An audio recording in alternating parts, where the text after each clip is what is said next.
बहुत सारे जानवर और बाघ की कहानी। बहुत समय पहले की बात है। एक घने जंगल में कई जानवर रहते थे।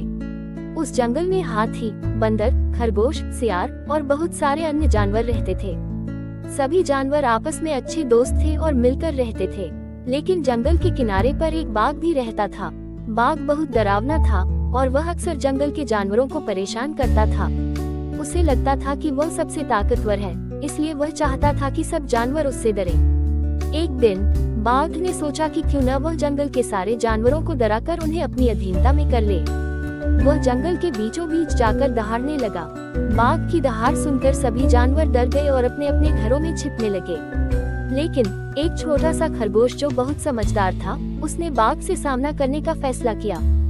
वह बाघ के पास गया और बोला, तुम बहुत ताकतवर हो, लेकिन क्या तुम जानते हो कि ताकत केवल डर फैलाने से नहीं आती, बल्कि दूसरों के साथ मिलकर काम करने से आती है।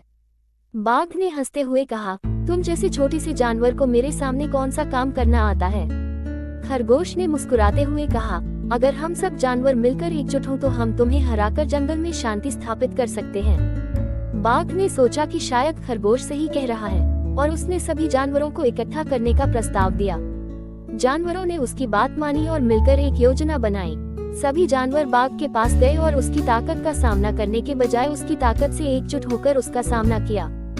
बाघ ने महसूस किया कि अकेले वह बहुत कुछ नहीं कर सकता था, लेकिन जब सभी जानवर एक साथ होते हैं तो कोई भी ताकतवर नहीं रह सकता। उसने माफी मांगी और फिर कभी जंगल के जानवरों को परेशान नहीं किया। उस दिन के बाद से जंगल में शांति छा गई और सभी जानवर एक दूसरे के साथ मिलकर रहते थे।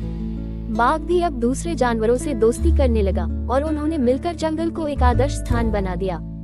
सीख: इस कहानी से हमें ये सीख मिलती है कि एकजुट होकर हम किसी भी समस्या का समाधान कर सकते हैं। अकेले हम कुछ भी नहीं कर सकते, लेकिन साथ मिलकर हम बड़ी से बड़ी मुश्किलों का सामना कर सकते हैं। इसी तरह कहानी वीडियो देखने के लिए वीडियो को लाइक और चैनल को सब्सक्राइब जरूर करें, सबसे पहले हमारा वीडियो आप तक पहुंचे।